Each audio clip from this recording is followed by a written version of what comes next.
What's up? I'm James the Beast McGrath, and you're watching 222 Productions. I gotta be honest, it's actually getting tougher to care about watching the show this season.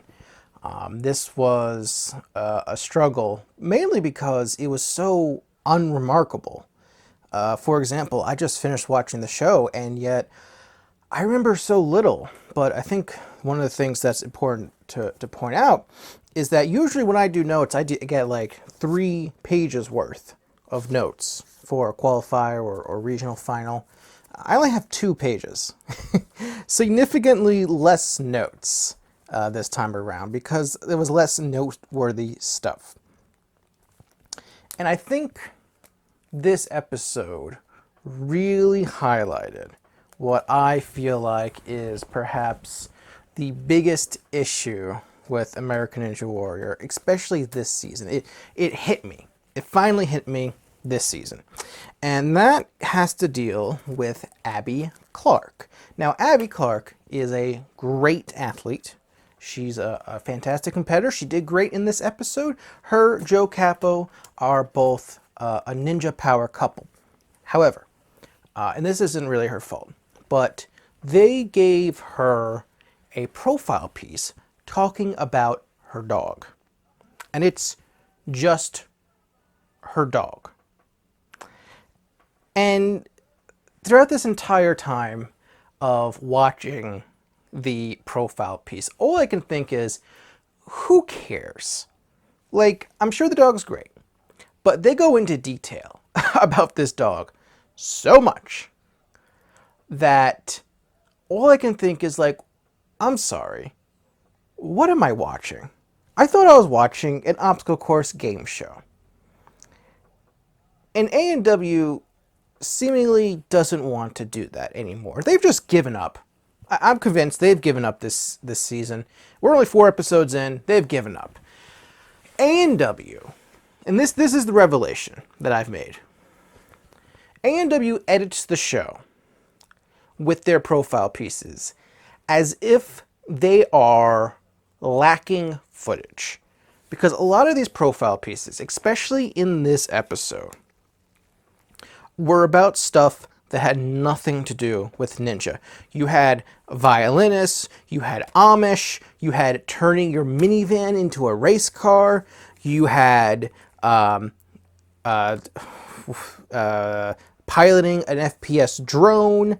You had a lot of fluff pieces, the things that you would see on like ESPN, Sports Center on a slow day, something like that. You know, learning about the athletes better. But the problem is that A&W edits like they're lacking footage, when in reality, they have a surplus of footage of people running the course. They have too much footage. They can't fit it all. You look at the list of the top 30 people, they didn't even mention all the people who are moving on to the semifinals from this episode. And then you have all of the people who got fast forwarded, you know, veterans like David Campbell, Brian Kretsch, Alyssa Beard, Adam Rail, Sean Bryan, like people, including some of these people who they would seemingly never fast forward. Alyssa Beard, well, I think shocked me that they fast forward her, especially because this was the only time we got to see her. And at the end of the day, they are their own worst enemies when it comes to the show. The producers, editors, whatever you want to call it, because it feels like they're sacrificing themselves. They're sabotaging themselves. And that's what it really felt like this episode, because there's honestly not a lot that's really worth talking about on the whole. And a lot of it has to do with the frustration of how this show was presented. The big theme of this episode, because they're really trying to put themes with the editing, it feels like, this season, is friendship, teamwork, friends working together. And they do the same thing that they did last time, early in their season, that annoyed me, where they'll do a profile piece on a team and one person will run. They go to commercial break. They say the so and so will be running after the break, and then instead of showing you the run, they do a fast forward. They've done this twice in this episode. Early on, it was Guan Kui. I apologize in advance for all names I screw up. I'm bad with names in general. And, his partner Daniel Soon. I can't remember my own handwriting. They're like, oh, hey, look, they're two violinists. They work together, MIT. And we're to see Daniel at the break. Oh, nope, sorry, we're fast forwarding him. And then Jay Lewis and his Blake Farrow.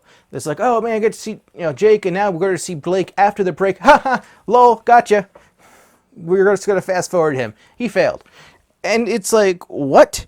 And again, another thing, they advertise, oh, you're going to see Austin Gray and Alyssa Beard. Oh boy, fooled you. We fast forward them again. It's borderline false advertising, really. Because it's like, yeah, they're showing the run, but it's like, they're not in the way that you expect them to. And so, I think they stopped caring. Because this show is getting really boring. And I know it's not me. Because I got to see the National Ninja League in person. I got to do commentary, the World Championship. I got to do commentary for Gauntlet back in the beginning of June. And those were exciting. Those were fun to watch. ANW, this episode especially, because there was, I liked episode 2. This season has just been dull. And I really, we have one more qualifier left. I have one more qualifier left, let's be honest. I really hope the semifinals are better, because holy crap, this has been a struggle to get through. This episode was a struggle to get through. The course itself, new obstacle, double down. It was a mix of the double dipper and crank it up. It's an interesting concept. It is kind of weird that it's so upper body heavy in spot 2. And also, I think they really need to do something about that second crossbar, considering there was one guy who, clipped his leg, and there was a few seemingly close calls on that. They got to, raise it up even more than they did. It had me worried a bit. It's fine. I feel like this is a case where, of something not being greater than the sum of its parts. Or being less than some of its parts, because I very much enjoy the double dipper / singular big dipper, and crank it up more as separate obstacles than together. Who knows, maybe my mind will be changed. The split decision was log runner and block run. Hilariously, only 2 people chose block run.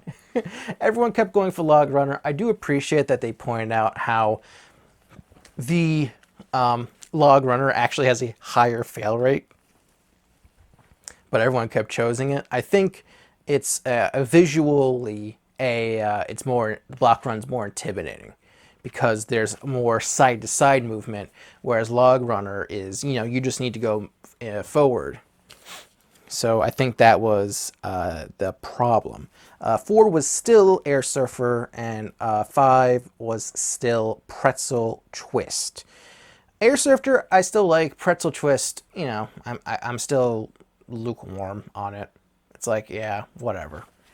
And we finished off with the warped walls. No mega walls again. No mega walls this episode. Haven't seen a lot of mega wall action, unfortunately, in terms of clears. But who knows? Maybe we'll get to see something. Oh boy. And another thing with the editing. This is something. It feels like, so this is the second episode of 4 this season where 5 women made into the top 30, which is great. I love hearing that. And yet it feels like ANW didn't really give the women a lot of features this episode. And maybe it's just me. Like, they showed Addie Herman in the beginning, and they showed Abby Clark, and they showed Megan Martin. They showed 3 of the 5 women who moved on, but it feels like because like the only other woman they showed, I believe, was Melissa Saintville, who failed on the first obstacle. And it's like, Rachel DeGuts, who's a great competitor, and Casey Rothschild, who they've seemingly like given way less focus on ever since her first season. They were just kind of just like, oh yeah, we're just not really going to mention them that much. Got fast forwarded. Alyssa Bear got fast forwarded. It was weird. I don't know. It feels like they didn't get the spotlight that they needed to or deserved. But that's just me. I don't know. One other thing that they did was they had Shawn Johnson's husband, Andrew East, compete. He did fine. He failed air surfer, NFL player. Shawn was not that great on commentary. She was too focused on just like watching her husband and being like really nervous, which is fine. It was funny when she dropped her mic, but like, I don't think they got what they wanted to in terms of her on commentary. Obviously, they would have preferred if she competed, but she's pregnant, so you can't really do that, honestly. And they really are promoting the Olympics a lot. They just are, it's whatever. All the crossover. Hopefully it'll be over soon. And, oh boy. I'm actually almost at the end of the episode already because that's how uninteresting this episode was to me. Oh, wow. Jay Lewis. Hey, it's great to see Jay Lewis do well. So I'll just get to the 3 runs that I want to mention now. Ethan Swanson. Oh, he did so great, so fast. I like that he's incorporating the backflip into his runs on ANW now. It's almost like that's his way of getting on TV every time because they're just going to feature the backflips every time. I was a little nervous because they put him together with another run, Quinn Win? I think that's how you pronounce it. The FPS drone guy. Again, apologies for names. I'm bad at names. So when they went back to back in the same segment without a commercial break, I actually thought Ethan was going to fail because my mind is trained to expect the worst out of ANW editing. But he cleared. He actually cleared in what was the overall second fastest time. And that surprised me, but delighted me. At the same time, so happy to see him do well. Megan Martin got a big feature. She is doing commentary for the Olympics in rock climbing, which is great. And I gotta be honest, when I found out that she won the women's championship, it surprised me because I was, if you remember, the past couple of years I've been critical of her, just kind of saying that she hasn't really been living up to the standard that she had years ago when she was one of the first women up the warped wall, and that sort of stuff. But I will say, you know what? She proved me wrong this episode. She did great. There was even a little bit of drama when she got to the pretzel twist because she was slower to that obstacle than Alyssa Beard was. So that meant that she had to clear the obstacle to move on. And she did. She did great, and she is currently the only woman to clear the entire qualifier course. So, hey, good on you. Showed a little bit of emotion, too, because she was worried because she had just gotten there from work and everything. So, good on you, Megan Martin. Glad you're getting back in the groove. They even mentioned that it's been years since she's hitting a buzzer, and now she got one. So, yay! And they ended it all up. They wrapped it all up. Ended the episode with none other than Jake Murray, who, if you remember, was the fastest time all 3 rounds that he competed in last year. And once again, he was the fastest clear of the night. So that's 4 rounds in a row where he is number 1 on the leaderboard. Jake is, I would say, if you put a gun to my head and said, "Hey, who do you think is going to be the next person to win $1 million?" I think Jake is a really strong choice. Jake might be my number one. I don't know. It's a good one. He's fast, but yet his specialty is rock climbing. It's so weird. He's like the fastest rock climber you'll ever find on ANW. People forget he's not a parkour guy. He's a rock climber. He's a third stage guy. He's really good at stage 3. ANW, not ANW, NNL 5. He almost beat the vertical limit, and if he had, he would have been the world champion. I think Jake Murray is a strong contender to win the whole thing. So let it be known. I really hope the semifinal that I haven't watched yet hasn't already screwed me over. So let's go over the final results. So all in all, we had 4 people fail the shrinking steps, 25 failed the double down, probably because they couldn't handle the cranking motion and then the lâché motion. It was a tough obstacle, especially for second spot. No one failed the block run because only 2 people even attempted it. 5 failed the log runner, 11 failed air surfer, 19 failed pretzel twist, and no one failed the warped wall, but no one made it up the mega wall. However, we did get 13 completions in this episode.